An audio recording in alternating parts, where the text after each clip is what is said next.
Llevo 53 años en la agricultura y en ese tiempo he cultivado sobre todo trigo, colza, avena y guisantes.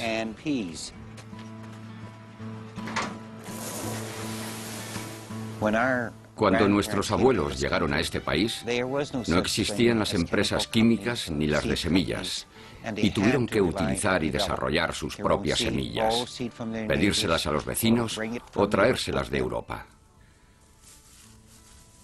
Yo diría que nuestros mejores cereales, nuestra mejor simiente, no la han desarrollado científicos ni investigadores, la han desarrollado los agricultores. En 1997, Percy roció Roundup de Monsanto alrededor de los postes de la luz y en las cunetas, como llevaban años haciendo. Algunas plantas de colza no murieron. Al principio pensé que algunas de aquellas plantas no habían muerto porque llevaba años rociando con Roundup la misma zona, y se recomienda no rociar cada año porque las plantas se pueden hacer resistentes. Monsanto se enteró, se metieron en mis tierras sin que yo lo supiera, sin mi permiso. Se llevaron plantas o semillas y dijeron que algunas eran colza resistente al Roundup de Monsanto. El 6 de agosto de 1998 me demandaron. Monsanto afirmaba que Percy había obtenido su colza transgénica de forma ilegal y sin licencia, y había violado su patente. Históricamente, las patentes han sido para cosas como, por ejemplo, un carburador. El carburador no se levanta una mañana y empieza a multiplicarse por todas partes y a meterse en tu coche para que de repente una mañana tengas el carburador de otro y te demanden por violar una patente.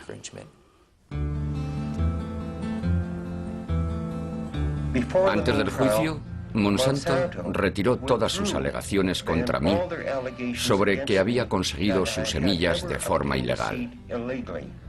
Se limitaron a decir que no importaba cómo hubiera llegado la simiente a mis tierras, pero que había violado su patente.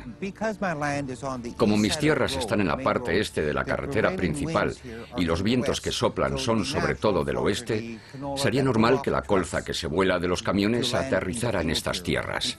De hecho, un labrador me dijo que cuando pasaba por mis tierras transportando colza resistente al Roundup, se le había roto la lona y calculaba que en mis 3 kilómetros y pico de tierra había perdido como para sembrar 800 hectáreas. Creo que uno de los mayores problemas del caso es dónde poner el límite entre la gente y las empresas que producen y desarrollan esta nueva tecnología. Y argumentamos que el límite debía establecerse de modo que los agricultores tuvieran derecho a seguir sembrando. Deberían poder guardar y reutilizar su propia simiente. En 1999, mi abogado me aconsejó que no volviera a usar mis semillas porque ahora sabía que estaban contaminadas por la colza transgénica de Monsanto. Percy destruyó casi 500 kilogramos de semillas que él y su mujer habían cultivado durante décadas.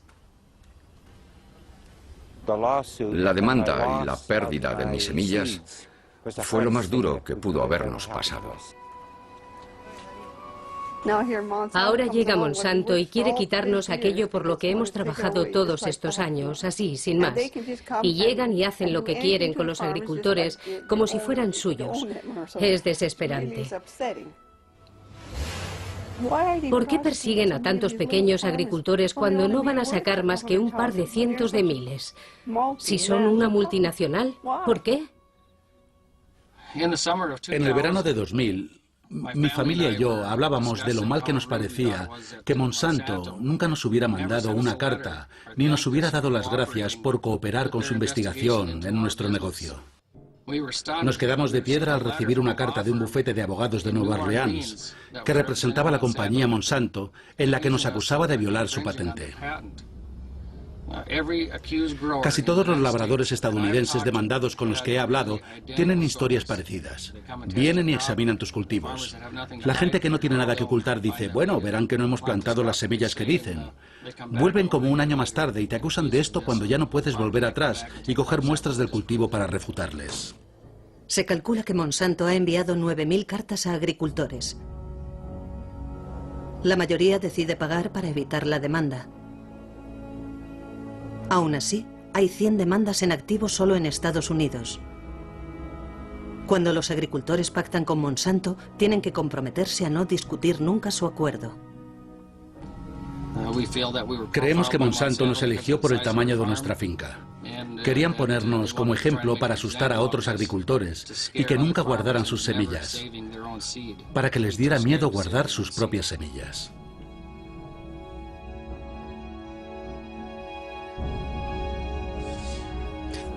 El caso Schmeisser abre la puerta a Monsanto para demandar otras violaciones de patentes. Mucha gente me ha preguntado por qué no cedí. Podría haberme conformado con una amonestación o quizá una multa de varios miles de dólares.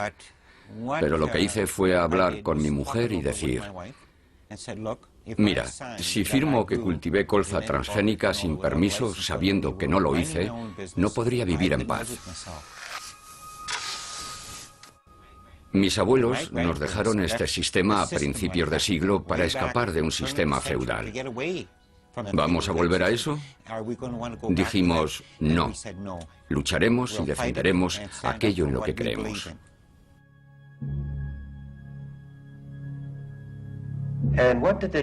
¿Y qué dictaminó el juez tras 2 semanas y media de juicio? Dijo que no importaba cómo hubiera llegado la colza transgénica a mis tierras, si sembrada o esparcida por el viento, por los pájaros, las abejas, los animales o caída del camión de un labrador o como fuera. No importaba. El hecho de tener varias plantas violaba la patente de Monsanto. Segundo, dictaminó que todo agricultor que tenga una planta convencional, sea la que sea, ya sea un árbol, una semilla, si se contagia del gen de Monsanto contra tu voluntad y destruye tu propiedad, mi planta se convierte en propiedad de Monsanto.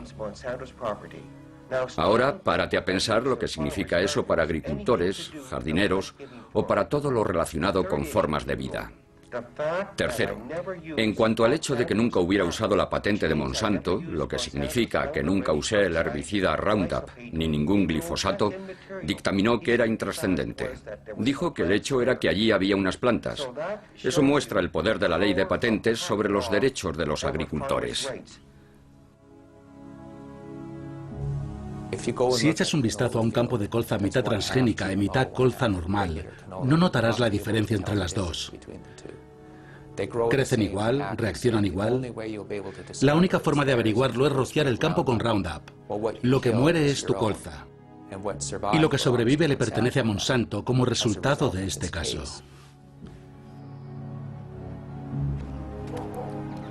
En los 2 últimos meses, habré tenido al menos 100 llamadas de gente que encuentra colza en sus campos que nunca había estado ahí. Y se puede decir con seguridad que sería muy difícil encontrar un solo campo al oeste de Canadá que no esté contaminado hasta cierto punto de la colza transgénica de Monsanto.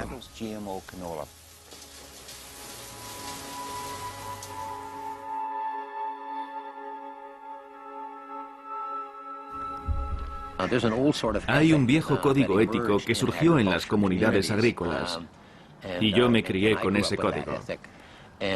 La ética básica era que si yo decidía introducir una iniciativa agrícola en mi zona que pudiese perjudicar a mis vecinos, por ejemplo, si decido criar ganado y ese ganado pudiese perjudicar los cultivos de mis vecinos, es responsabilidad mía encerrar a ese ganado.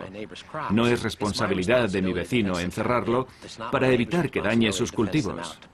Según funciona el sistema ahora, es responsabilidad mía acercar esa tecnología para que no afecte a mis cultivos. Y por supuesto no hay valla lo bastante alta para impedirlo. Eso lo sabemos.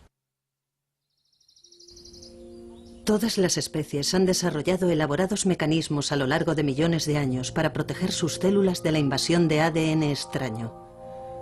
Los ingenieros genéticos tienen que vencer la integridad de las especies para insertar un nuevo rasgo genético en una planta o animal.